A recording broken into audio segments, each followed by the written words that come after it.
All right, so where do I begin with this review? So there's a ton of YouTube reviews out there if you want to learn about the specs of the Insta360 Ace Pro, tons of deep dives. What I'm going to do is focus on my 3-month experience with the camera for electric bike reviews. So let's get to it.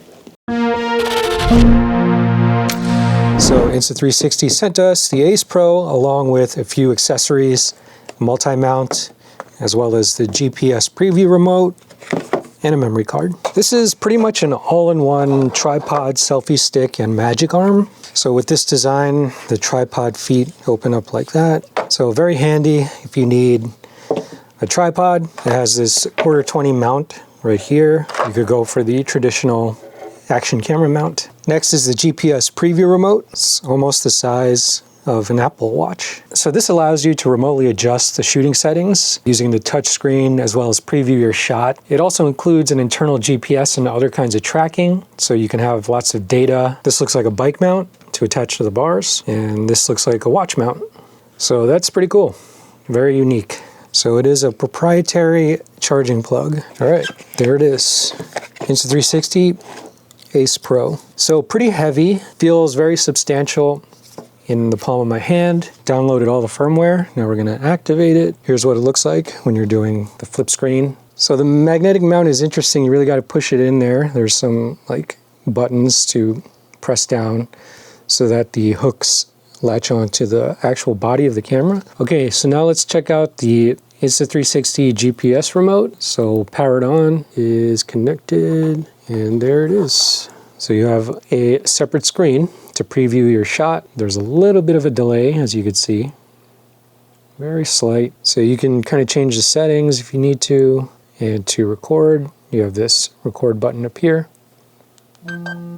Definitely be useful when doing these bike reviews. So let's just go through all the specs here. So this camera can record 8K action footage. It has a 1/1.3 inch 48 megapixel sensor with active HDR capture. It has a 151-degree wide-angle Leica f2.6 lens. You got flow state stabilization, horizon lock, voice and gesture control. It's also waterproof up to 32 feet. You got the 2.4-inch flip touchscreen, which is really, really handy, especially for these selfie shots. It does have a 90-minute runtime, which is awesome. I never had any issues running out of battery when I record these bike reviews. You know, I don't have this thing running the whole time, but definitely for extended periods while I'm riding downtown. It also has directional stereo audio, wind reduction. I typically don't record audio through the onboard camera mics for things like this, so not really a big feature for me. There's also multiple video modes, obviously 8K, 4K, HD, and then all the different flavors of frame rates. I think for 8K, you can only do up to 24 frames per second. And then there's something called AI video mode, which is kind of a cool feature. It's called AI Warp. You could go into the app and you could take like a small chunk of action footage and then put a prompt in, and then it'll sort of like do an AI warp to it. It's a cool feature. I used it once or twice, and the novelty honestly kind of wears off, but it's there if you want to use it. Okay, so another cool feature is something called PureVideo Mode, and I have it as a shortcut over here. And you can see like a little star and camera icon. And so what PureVideo Mode is, it basically provides stabilization and high dynamic range in low light conditions. And so when I tested this, I attached it to my helmet and just rode downtown at night, and it came out pretty good. You know, you could see that the highlights and shadows are evenly exposed. Stabilization is decent. It's probably really good when you're walking as well. If it's attached to a helmet, it's going to be even smoother.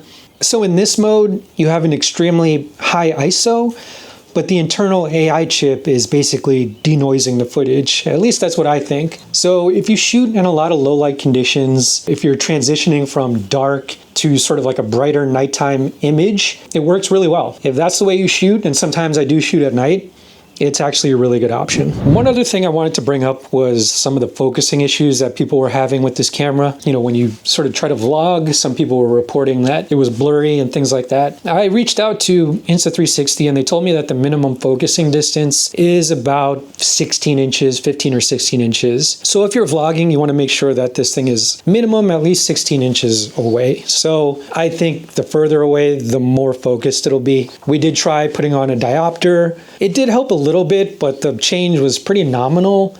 So I don't think it really actually improved the focus dramatically, but it did make the focus somewhat decent. It's sort of like a case-to-case kind of thing. Some people have more blurriness. The closer this thing is, some people have less. It's fine for my needs.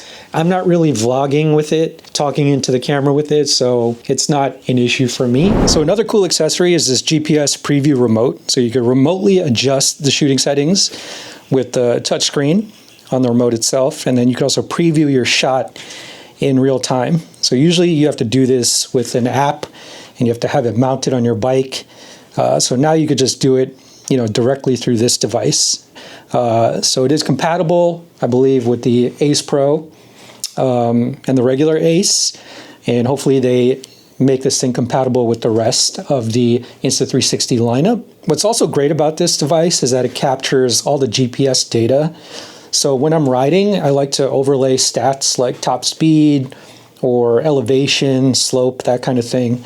And usually I had to mount my phone and have it running with the Insta360 app connected to the camera for the GPS to overlay directly on the footage. So now I don't have to do that. I have this GPS remote which will do that automatically. So this strap here connects to the handlebars. It also comes with a watch strap if you want to attach it to your wrist.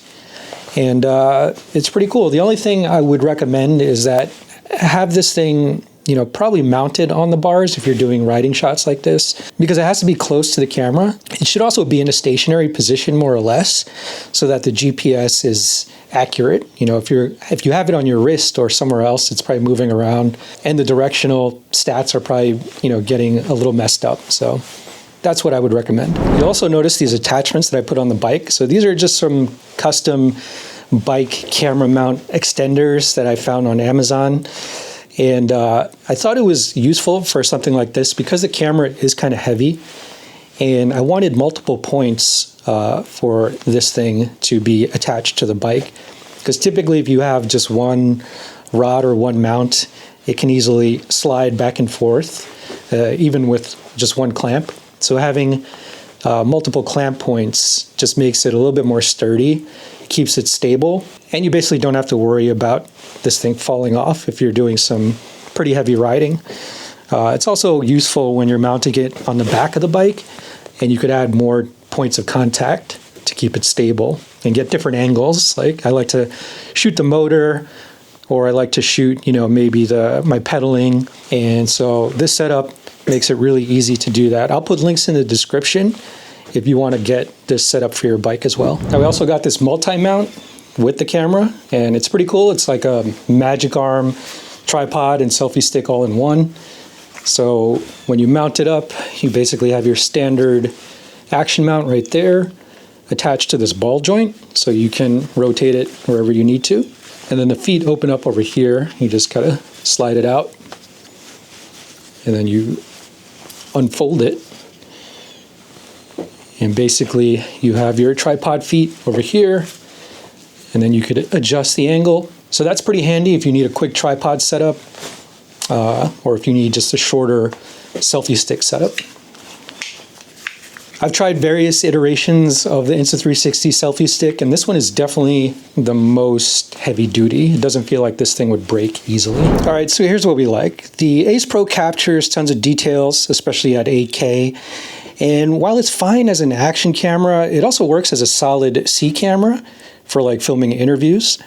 The flip touchscreen is great for framing, especially for quick and easy framing when you're filming yourself. And the GPS remote is perfect for mounting on the handlebars to remotely trigger the Ace Pro, and also when it's mounted somewhere on the bike that isn't easily accessible while riding. This also allows it to capture GPS data without using your phone.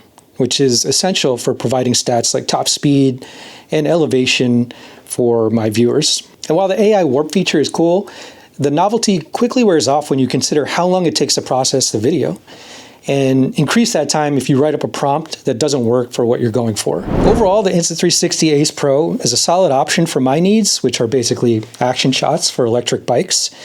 And it probably doesn't replace some of my main cameras for vlogging, but it does offer a very reliable B or C option, especially when rigging it to my bikes. But if you're looking for an action camera that's more of an all-in-one solution, it might be worth looking elsewhere. So what's your take on the Insta360 Ace Pro? Does it serve your needs, or is it too finicky for your situation?